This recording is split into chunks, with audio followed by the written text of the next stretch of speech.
Today I will discuss relations and functions. Previously, we discussed the definition, the classification, and the notation of relations. So far, we are not yet done with the domain and the range. To start, we define what is a relation. We already know that relation is just a set of ordered pairs. Again, previously we discussed what is the definition of a set and then what are ordered pairs. Okay, so for example, we have this. The set containing the points 1, 4, 2, 11, 3, 30, and 4, 67. Also, we have this set. The set containing Ronnie and 21, John 20, Ron 22, and so on.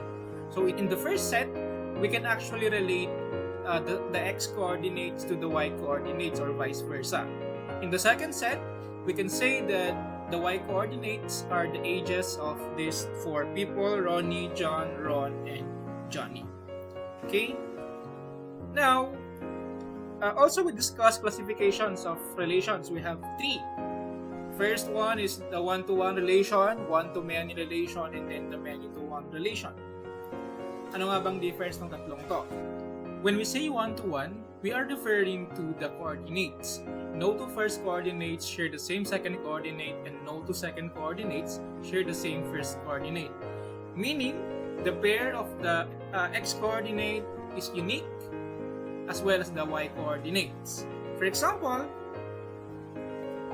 this one, the set containing the points 1, 4, 2, 11, 3, 30, and 4, 67. So we can see here that the x coordinate 1 is only paired to a unique y coordinate which is 4, 2 is paired to a unique y coordinate which is 11. Also, the y coordinates, ang pair nila ay unique din. So for example, 67, the pair is 4, 30 is paired to 3, wala nang iba pa. Now if you are confused, bakit may dalawang 4? Well, take note, yung 4 dun sa first na point is a y coordinate or the second coordinate, while yung 4 dun sa last na point is an x coordinate. Okay? Now we proceed to the second classification, which is the one-to-many relation. So, I think we already have an idea what is a one-to-many relation. Ang ibig sabihin dito, the first coordinate can share several second coordinate. No two first coordinates share the same second coordinate, while several second coordinates share the same first coordinate. So, yung x coordinate natin, marami siyang possible na ka-pair. Okay, so for example, here, can you determine which x coordinate or the first coordinate ang maraming pair na y coordinate? Okay, well, you will see yung John tsaka 20 and then John 22. Okay, now you might be asking, is this possible sa set na to? Well, if the y coordinates are the age of these four individuals, possible yon. Ibig sabihin nito, yung John sa second na point at yung John sa third na point ay magkaibang individuals. Okay? And then the last type of a relation is what we call the many-to-one relation. Okay, ang ibig sabihin nito, several first coordinates share a single coordinate while no two second coordinates share the same first coordinate. Kabaliktaran naman to ng one-to-many kanina. Ang ibig sabihin nito, yung isang y coordinate can have several first coordinate or x coordinate. So, in this example, sa tingin ninyo, is this a many-to-one relation? Ronnie 21, John 20, Ron 22, and Johnny 23? Well, this is not a many-to-one relation. This is actually a one-to-one relation. Okay, so now, ano kayong gagawin natin para maging many-to-one yan? Okay? Well, if two different individuals have the same age, for example, si Ronnie at si John, parehong 21, si Ron at Johnny, parehong 20, then this is a many-to-one relation. Kasi two x coordinates, in the case of Ronnie and John, ay may parehong age, which are both 21. Okay, so this is the classification of relations. Now we proceed to the notation of relations. Pero actually, we are done na dito. If you remember, we discussed this. We have 5 ways to represent relations: the set of ordered pairs, ruler formula, graph, table, and then the mapping diagram. So let's have this example. Okay, and this is already in the first notation, set of ordered pairs. Now, let's try to convert this into a table, which is quite easy. Ang gagawin mo lang naman is you list down all the x coordinates, ilagay mo siya sa x row. You list down all the y coordinates, ilagay mo siya sa y na row.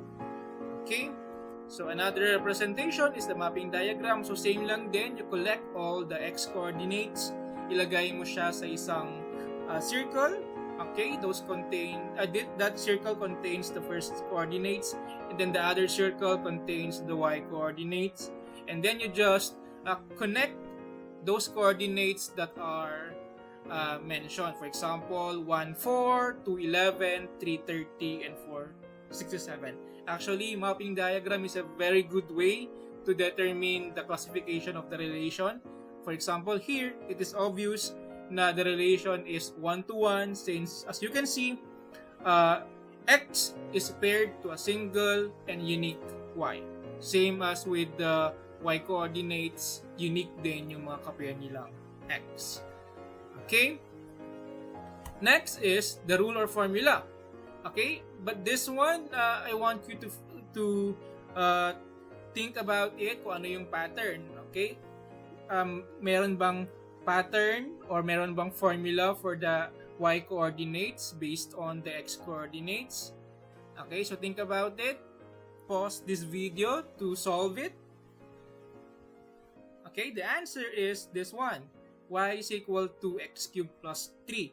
Of course, you write that in a set builder notation. You remember how to write in a set builder notation. So, as you can see, if you substitute x na 1, you take the cube, so 1, you add 3, and so you have the y coordinate 4. So for another point, let's say your x is 4, you take the cube, 64, you add 3, then the y coordinate is 67. Okay? Yung graph na part, I will leave that to you. I know that you can graph naman points. We discussed that during our first lessons. Okay? How about this? How can we write a rule or formula for this set?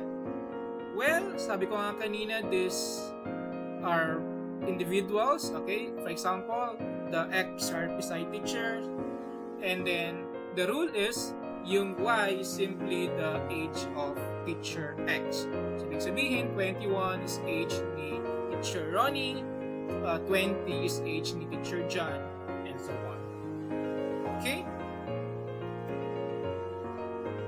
And now, for the final topic na hindi ko pa na-discuss, domain and range. Ano nga bang ibig sabihin ng domain at range? So, to discuss this, let me again use the example a while ago, yung set na containing 1, 4, 2, 11, 3, 30, and 4, 67. Okay? So, now, the domain actually is just this, the first coordinates. You just collect them, okay, you make it a set, and that is already the domain. While the range is just the set of all the second coordinates. So for example, in this example, no, ang gagawin mo lang is you collect all the x, you collect all the y coordinates, and those will be the domain and the range respectively. Just make it a set.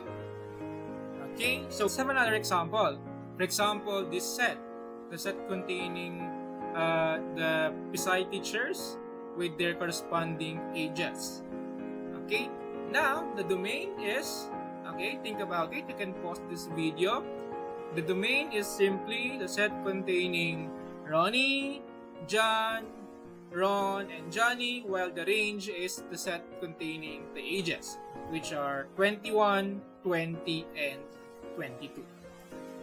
Okay, so to formally define domain and range, domain is simply the set of the first coordinates, while the range is just the set of the second coordinates.